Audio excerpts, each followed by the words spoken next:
Hello and welcome to Community Conversations. I'm your host, KK Conashiro. Whatever your political views, the subject of immigrant families has become a controversial one, even in a community as diverse as Fremont. Because of the political climate, some families have grown afraid to do previously routine things, such as enrolling their children in school, for fear that immigrant status will be reported to the government. Many school districts have declared themselves as safe havens for immigrant families, and others are passing resolutions reaffirming their protection of students from harassment and bullying. Here to discuss the Fremont Unified's position is FUSD Student Support Services Program Manager Anna Leon and Family Resource Center's Administrator Judy Sports, who will give us some perspective on what the city has to offer our families. And of course, our favorite co-host, Dr. Jim Morris. Thank you so much for being here. So Anna, first of all, tell me what you do. I've never heard of your position. So I'm with Student Support Services. What I'm doing right now is we respond to crisis. Okay. We provide schools with resources for families, and we are part of the Student Stress Committee. Okay. And we're also doing Restorative Practices Committee. Student Support Services is really everything that it takes to have a student successful in school. Okay. Because when kids come into classrooms, the teacher's job is to teach them reading and math, right? I mean, to make them as smart as possible. But there's so much involved in getting students into classrooms ready to learn, and that's really what Student Support Services does. One of the first things they do, though, is interface with the families who are coming to enroll their kids. Wow, okay. And we need to be very emphatic. What immigration information do we have in our school district? We do not keep any immigration information of our families. The only information we ever collect is just to confirm proof of birthdays, birthplaces of the student, and residency verification. That's about the only information we collect. We do not collect any immigration status at all from any of the families. Okay. So And families. it's really important to us that parents are comfortable with that and understand that we don't have it. I couldn't give it to anybody who wanted it because we don't know it. We don't have it. We don't want to know it, and we don't want to have it. And when you come in to enroll, we're never going to ask you. Yeah, we just want your child here. Yes, and it's not in any form. You will not find it in any of the enrollment forms. Okay. Yeah. So should there be any situation where that, say, a government agency comes in for whatever reason and asks for this information, that would be your answer? I'm sorry, we don't have it, right? We don't have it. We never collect it. Okay. We don't have that information. We can't provide it. Okay. Now, Anna, do you have a team, so you're at every campus, or are you the only one going everywhere? No, so there's two program managers, myself and Dr. Bamford. We actually split the district in half, so she has 21 schools and I have 21 schools. So we split them by attendance areas. So how do you handle enrollment at the beginning of the year? So actually, we do have we have about eight people that do enrollment. They're enrollment specialists in our department. Okay, good. Yeah. And Anna's one of the managers who really oversee all of those functions. But the first face of the district, right, is the enrollment specialist in Student Support Services.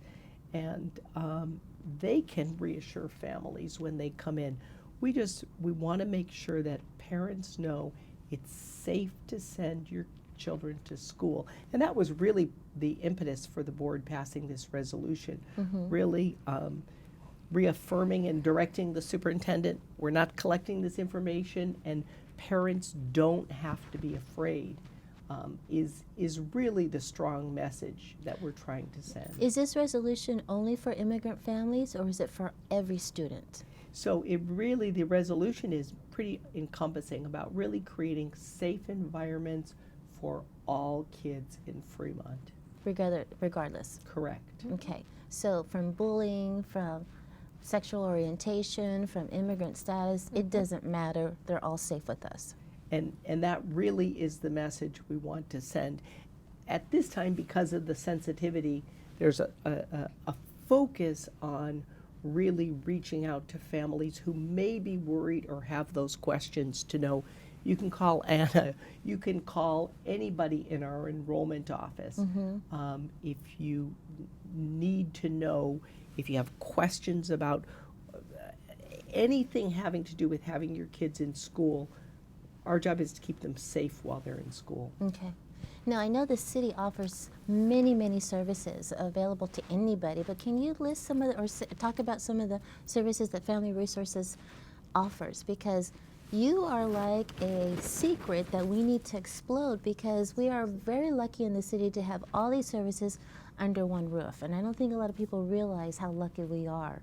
So could you talk about some of the thank services? you so much, KK, for inviting me today Sure. and giving me the opportunity to participate in this conversation. But before I talk about the Family Resource Center, I just want to say student support services at FUSD is really unbelievable, and we're strong partners with FUSD and with Anna and Dr. Bamford and Denny and all the folks, and Greg who run student support services. And I just want to say I do feel like there's been an expansion of the sort of wraparound model of really wrapping around a child and a family to make sure that the kids thrive. And I feel like the Family Resource Center is a strong partner in that effort. So now I'll tell you about the FRC. So as you know, the FRC is Family Resource Center is a collaboration actually of 24 state, county, city, and nonprofits all working together, co-located here in Fremont, but actually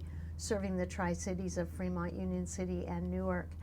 And we serve all families, regardless of immigration status. It's a place where families can go to get help with a whole bunch of things, whether it's counseling or mental health or issues around finances and not having enough funds to make ends meet, or health services or vocational services, or fair housing services, or you name it. If a family is struggling with any of those issues, they can come to the FRC, and specifically to the FRC division where we have family support services case managers who will work directly with families, connecting them to the resources that they need.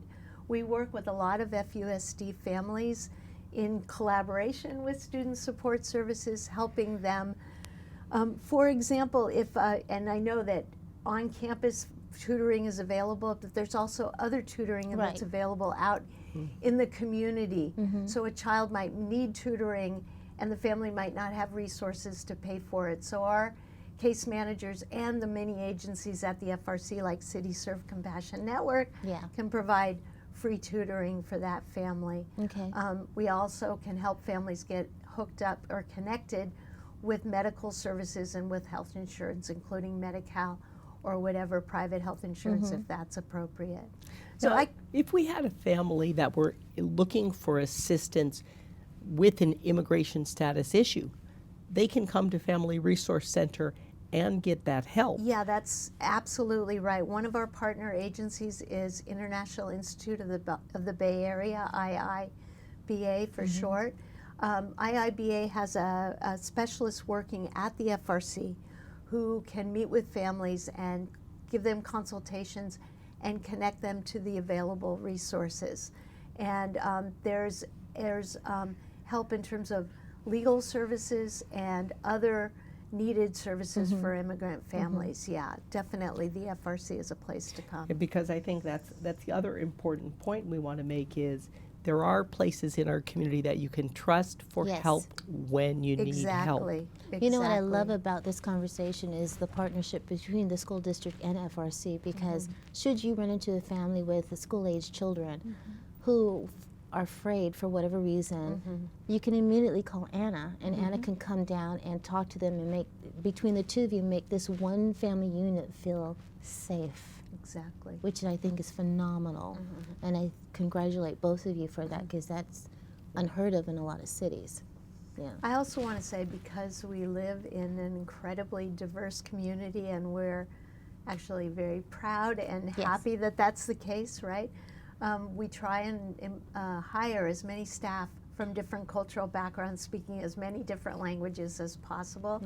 One of the things that we have at the FRC is a Welcome Center, and the Welcome Center is staffed by a partner agency, Fremont A Healthy Start, which is a program of East Bay Agency for Children. Every day, a different family resource specialist staffs the Welcome Center, speaking a different set of languages. So our community, especially monolingual families, learn. You know, on Thursdays they should come see Eloisa because she Yes. speaks Spanish. Today Shala was there. She speaks Farsi and Dari. So we try and be as accessible to families as possible. Now, do your enrollment agents, or is that the right term, agents? Enrollment staff. Staff, do they speak other languages to help these families They feel do. better? Okay. They do, and we do have also, well, we have Spanish, and we have Chinese, and we have, I believe, Farsi also, Okay, in addition to other languages. Perfect. Across our school district, we actually have over 50 different home languages spoken. Right. And so some of them we struggle because some of them are a little unique languages where we may have 2 or 3 families that speak some language, but we always do our best to connect them with a resource that will help them, be able to complete the enrollment process, get into school, help them when they get into the school to understand. Okay. So once a child is enrolled, do you see that family year after year, or once they're enrolled and they're comfortable, then you can go help other families? Or, I mean, enrollment time is insane anyways, and I cannot imagine what you and your staff go through. I mean, how does this work? So yes, the ladies are very busy in the office. We have 15-minute appointments. Okay. And once you enroll your child into TK, or a transitional or kindergarten, you just do it once here at the district office. Okay. And you bring your proof of residency and immunization, and there's a list on our website about the documents they need to bring with them. And once they're enrolled, then they have to verify their address after that, just at the school site. They don't have to come back to the district office. Okay. Okay. So they don't have to see you every year. No, Okay. not at all. No, but you really think about it, it's probably about 2,400 new kindergartners Yes. that'll come into the Every district year. each year. Yes, our ladies have been Wow. enrolling at least 200 students every day. Oh my gosh. So they're very busy. Wow. And enrollment, for a lot of us, we think only September, but it's year round, isn't it? Well, we begin now enrolling students for school that will start at the end Now, of which August. is March. Yeah, March for Wow. August, yeah. Wow.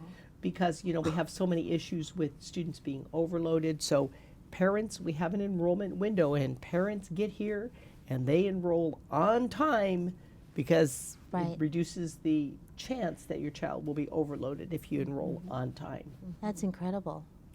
But like you said, we do enroll all year round. Okay. Right after Christmas break, we enroll that first day about 56 new students. Yeah. Oh my goodness. So the ladies in the office are very busy. They work very hard. Very hard. Okay, so if you have 2,400 kindergartens coming in, how many seniors graduate? Is there a good balance there? Well, the interesting thing about Fremont is because we have about a 97% Right. graduation rate, we get them all through. You look at other school districts and they might have 2,400 kindergartners, but they have 1,200 graduates because they have such a high dropout rate. We have such a high graduation rate, although in our case, because the numbers in K1 and 2 are so much higher, because our enrollment is growing, we have probably about 2,300 kindergartners coming in and maybe 2,100 or 2,050 graduates exiting the system. But that's our enrollment growth happening. Right, right. Wow. So are you going to get more staff? And buildings. Oh, good question. I'm not sure. Looking at our budget, watch any of our Okay. recent budget presentations and you'll know The challenge. Governor Brown was a little conservative in his January budget. Okay.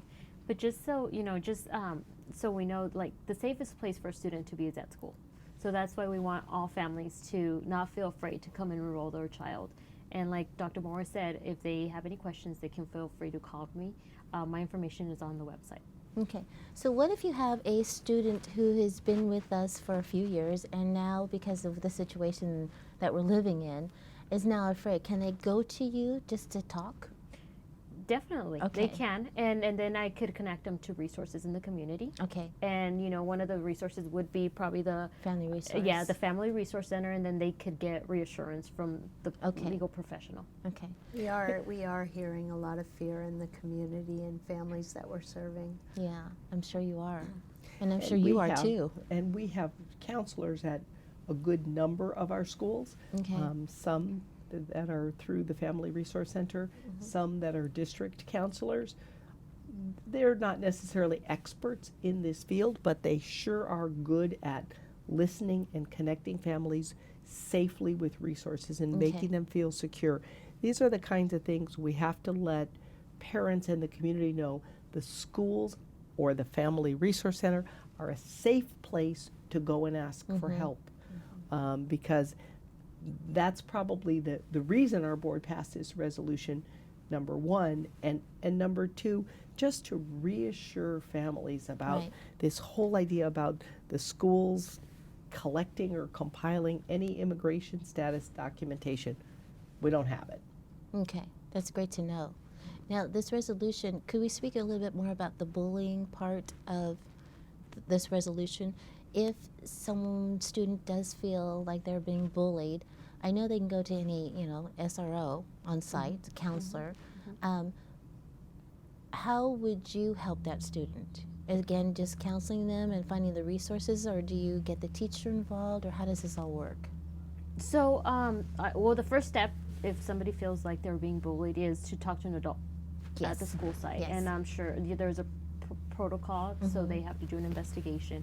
But definitely provide resources to the student. Okay, We good. definitely So no want to matter make what sure. their issue is, they can go to you for any kind of Correct. help. Correct. This is great.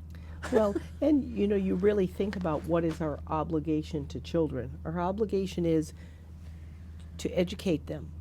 But if you have a child who comes into the classroom who has a toothache, who's worried about something that's going on at home or a family situation, or somebody's talking about somebody in the family's immigration status, or they're worried about somebody at school bothering them, the teacher can't do a good job of educating them. And that really is what the partnership with the city is about.